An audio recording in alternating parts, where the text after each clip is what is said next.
Em 31 de agosto deste ano, um terremoto de magnitude 4,2, próximo à cidade de Amargosa, no leste da Bahia, trouxe bastante preocupação aos moradores da região e entristeceu as pessoas que tiveram suas casas danificadas, algumas seriamente. Contudo, ninguém se feriu com gravidade. Abalos importantes já atingiram a Bahia no passado, incluindo a cidade de Amargosa na virada do século XIX. É sobre os sismos antigos, os terremotos históricos da Bahia que pretendo falar, pois além de assinalar a sismicidade pretérita do Estado baiano, eles também ajudam a compreender os tremores atuais. Aqui uma das mais antigas informações sobre terremotos no Brasil, e vem justamente da Bahia, quando em 4 de janeiro de 1724, um assustador estrondo subterrâneo, seguido de um tremor, durou o espaço de uma ave-maria. Ele foi sentido entre 7 e 8 horas da manhã, em Salvador e na ilha de Taparica, e a elipse tracejada marca a possível área de percepção do abalo. Essas informações estão acima de um belo mapa de 1899, preparado por Teodoro Fernandes Sampaio. Quem não ouviu falar dele se admirará de sua capacidade técnica e intelectual. Teodoro Fernandes Sampaio era engenheiro, mas trabalhou como geólogo, geógrafo, urbanista, cartógrafo, arquiteto, historiador, etnógrafo e gravurista. Filho de escrava e de homem endinheirado, estudou e livrou-se da escravidão. Atuou especialmente nos estados de São Paulo e da Bahia, em áreas de saneamento, portos, navegação, elaborou mapas geológicos e fundou institutos históricos. Escreveu livros e foi deputado. Teodoro Sampaio dá nome a 2 cidades. Ele estudou os sismos que aconteciam no Recôncavo Baiano e publicou 3 artigos. Falarei sobre 3 terremotos estudados por Sampaio. O primeiro ocorreu na tarde de 6 de novembro de 1915 e logo Sampaio começou a receber informações de seus observadores. Para cada informação recebida, pontos alaranjados, ele estimou um valor de intensidade sísmica e depois concluiu que o valor máximo atingiu 6. Unindo pontos de mesmo valor, resulta uma curva chamada isocista, ou de igual intensidade sísmica, nesse caso marcadas pelos números 4 e 5. Através da área de percepção do abalo, é possível estimar a sua magnitude, que foi 4. E isso foi feito pelos autores do livro Sismicidade do Brasil, que também inferiram o epicentro do tremor no interior da Baía de Todos os Santos. Destaco efeitos do tremor: rachaduras em paredes, estragos na capela, pessoas saindo correndo de suas casas. Parece que uma casa desabou em Candeias. Sampaio contatou o observatório no Rio de Janeiro, que informou não ter registrado o sismo. Esse é o segundo tremor que desejo mostrar. Ele foi mais forte do que o de 1915, pois alcançou intensidade 7 e magnitude 4,3. Parecido ao mapa anterior, os círculos azuis indicam onde o abalo foi percebido e as 3 elipses tracejadas representam intensidades 4, 5 e 6. Rio Fundo foi a localidade mais afetada. Casas abalaram, paredes racharam, telhas caíram, relógios pararam, houve muito choro, crises nervosas e até aborto se deu, segundo o padre Liberato Bittencourt. Também ele é um mapa geológico, onde as partes achuradas são as rochas mais antigas e em branco as relativamente mais jovens. Há marcações de falhas geológicas, incluindo a hoje denominada Falha de Salvador.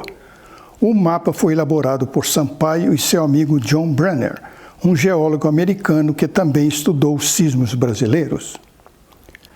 Muito interessante foi a longa sequência de abalos secundários, após o tremor principal. Esta relação mostra os tremores posteriores ao abalo principal. Existem dias onde ocorreram vários eventos, portanto, o número final de abalos é significativo. A sequência durou mais de 6 meses. Se existissem sismógrafos locais, possivelmente teriam sido registrados centenas de abalos menores. Passados 2 anos, o que aconteceu em 1919? Uma nova série de tremores, com epicentro também na região do Recôncavo. No dia 9, um abalo de magnitude 3,8 e provável epicentro próximo de Acupe. No dia 10, 3,8, próximo de Santo Amaro. No dia seguinte, em São Bento das Lages. No dia 13, foi próximo de São Gonçalo.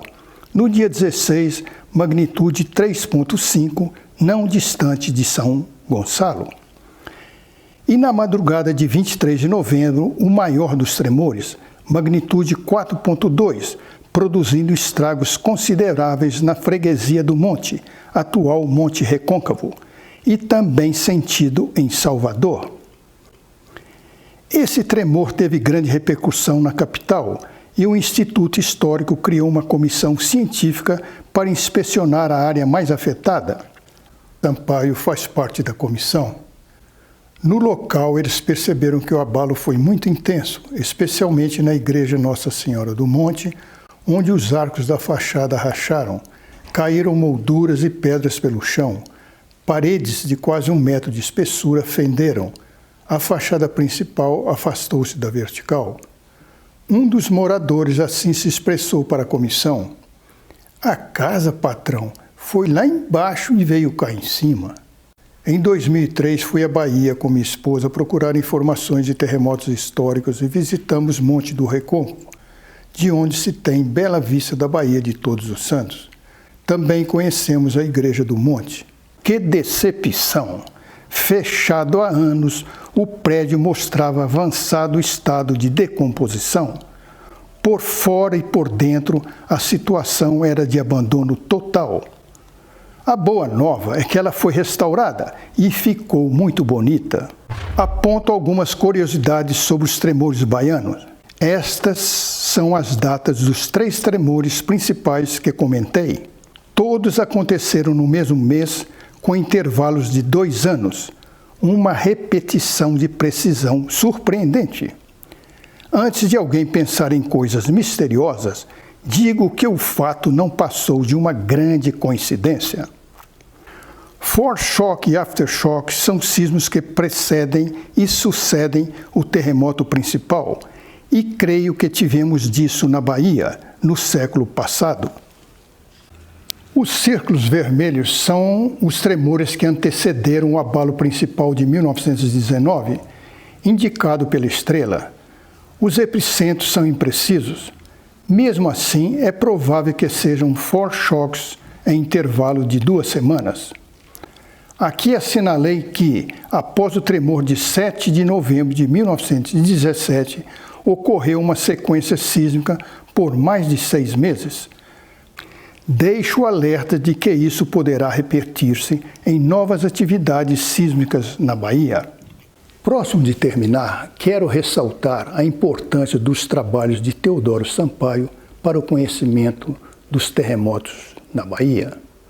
Mesmo não contando com sismógrafos, ele conseguiu dados valiosos de seus colaboradores, como mostra a cópia dessa carta de 7 de novembro de 1917, descrevendo minuciosamente o que o observador sentiu no momento do sismo. Mas o tempo passou e coisas foram acontecendo. Em março de 1990, atendendo solicitação da Defesa Civil da Bahia, conduzi com o colega Darlan Fontinelli trabalho para estudar os tremores de Encruzilhada. Os tremores aconteciam cerca de 4 quilômetros ao norte da cidade e chegaram à intensidade 5. Instalamos sismógrafos, vistoriamos construções, orientamos moradores da cidade e do campo, coletamos dados macrosísmicos e publicamos nossos estudos indicados em letras amarelas. A união da Universidade de Brasília, Defesa Civil Nacional e Estadual acabou por instalar uma estação sismográfica permanente em Encruzilhada. Por mais de 2 décadas, usamos sismógrafos com registro em papel enfumaçado, largamente empregados como instrumentos portáteis. Confiáveis, viajamos com eles por muitas partes do Brasil, atrás de tremores de terra. Atitude que está sendo tomada e, no caso atual, tem um efeito muito importante. O tempo continuou girando e os instrumentos também se modernizaram. Agora são mais práticos e eficientes na aquisição de dados. Se der lá no Japão uma altitude 5, 6, ele vai registrar aqui. Aqui preciso abrir um parênteses. Apesar de existir um dinossauro com meu nome, o simpático Albertosaurus, eu não me considero um dino quanto à instrumentação sísmica. Afinal, estava à frente quando nos tornamos a primeira instituição do país a migrar da tecnologia analógica para a digital, transmitindo dados sísmicos via satélite e em tempo real. Porém, a expectativa é que a magnitude seja menor e a intensidade também. Portanto, não será afetado o território brasileiro por esses sismos menores. Hoje, o Brasil possui uma rede sismográfica com cerca de 90 estações modernas, cuja operação está a cargo de 4 instituições, cada uma cuidando de uma parte do país. E uma das estações da rede, instalada no município de Monte Alegre, no Pará. Creio nunca ter existido um cenário tão favorável para monitorar e investigar os sismos brasileiros. Há equipamentos modernos e pessoal qualificado. Sucesso aos caçadores de terremotos, pois os sismos não vão parar de acontecer. Obrigado, um abraço e até o próximo vídeo.